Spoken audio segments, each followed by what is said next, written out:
They do the talking on the soapboxes, the domain. Domain, yeah. And then on the weekend, it's on the Saturday or Sundays, and then I go up to the cross, hang around, and there wasn't many places where you could go for free, but the Wayside Chapel was. So what are we talking? Them, When are we talking? 1971. Okay, so what were you like living in Sydney? You were a kid. Yeah, then? I was living in Glebe. Okay. I lived in Glebe between 70 and 72. You didn't grow up in Sydney. No. Okay, well, tell it. What was the Wayside like in the early 70s? It was just a lot of freaks sort of like hanging around and weirdos and stuff like that. And it was just a place you could stay for free and they never bugged you, So like you could sleep there, you mean? Oh, no. Just hang out there for hours, Yeah. And you didn't have any money and everything like that. Okay. And, anyway, I realised there was the Nazi Party was approaching impressionable people to try to recruit them. Well, the Australian Nazi Party? Yeah. At the Wayside in the early 70s? Yeah, that's right. Yeah. So what, some dude I was approach... trying to think, what shall I do? Because I hate them, Yeah. And what shall I do to fuck them up or something like that? And then I knew this guy... So how old were you? Well, I was I'd be 20. Okay. Yeah, 20 years old. And I knew this guy, David Elphick, the filmmaker. Yeah.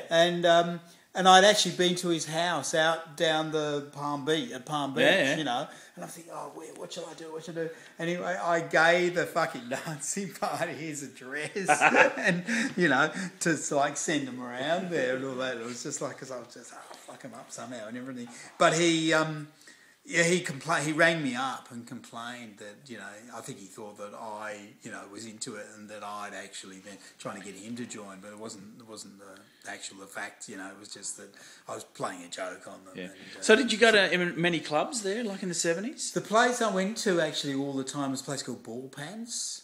Never heard of it. Never heard of it. And it was like a folk club. Ballpants? Ballpants, yeah. Where was it? And it was that street that comes down from the main drag. Yeah, Darlinghurst You know Road. where you come in to it? Yeah. There's a hotel on the corner. Yeah, the King's Cross Hotel. Just past the corner on the left-hand side, there's like a laneway that goes down. Maybe goes down to Brome Street. Oh, yeah, I know. And it's this little narrow street. It's a laneway. It's not a proper street. Yeah, it's I know. a laneway.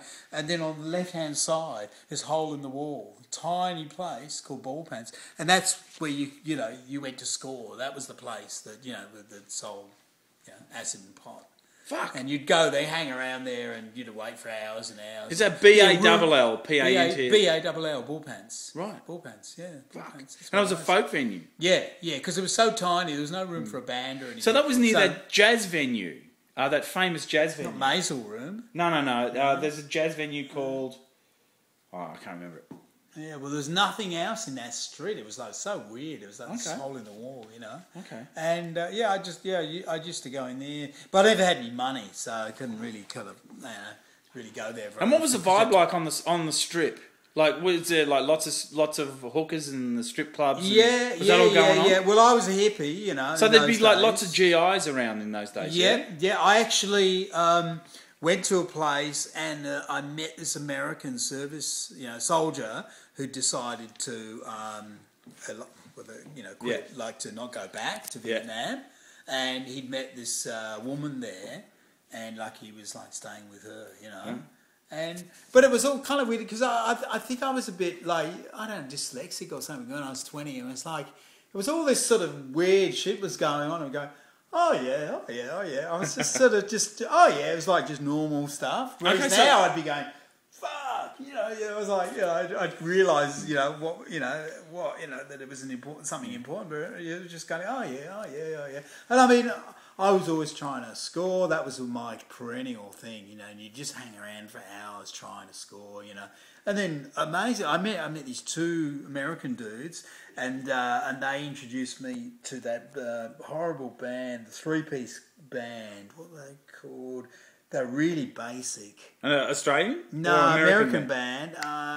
Grand Funk Railway Road, I couldn't understand what they fucking saw. And so were they GIs or? No, American Just dudes. Americans, yeah. Anyway, eventually got talking and they'd smuggled a copious amount of brown acid. There's brown acid like in Woodstock. It was like little squares, and they would do a deal. So I bought 100 of those. They'd actually smuggle them in tubes of toothpaste. you know, and had thousands, you know. And, So what were some other clubs that you can recall in the 70s in the Cross? Well, I the remember, Bourbon and Beefsteak, was that there then? Yeah, I remember that. I never went in there. It was all a bit too sophisticated for me, really. You know? Okay. I went to the Arts Lab. Where which was that? that was like Surrey Hills around that area okay, somewhere, yeah. you know, and that was like a full-on psychedelic club, and that I was sort of more at ease. I mean, I was a very nervous character at the time, I remember, so, but I was more at ease in something like that, whereas Bourbon and Beefcake, whatever it's called, that was like...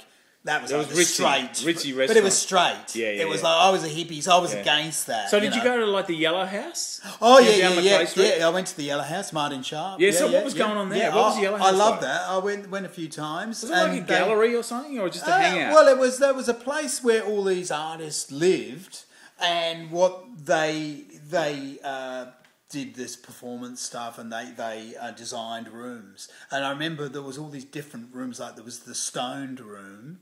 And pun, and everything was made out of stone, So you get a bowl of fruit and everything, and a table, and the tablecloth was actually stone, made out of stone, And you just, and I guess the whole thing was, you'd be off your head going all these different rooms, And there was one room, I think it was called the accident room, and you'd walk in, and you'd push like something underneath the carpet, like the spring, some pressure thing, and it was like, it's like this accident, all flashing lights and stuff like that going on, red flashing lights, and it was like full on, like.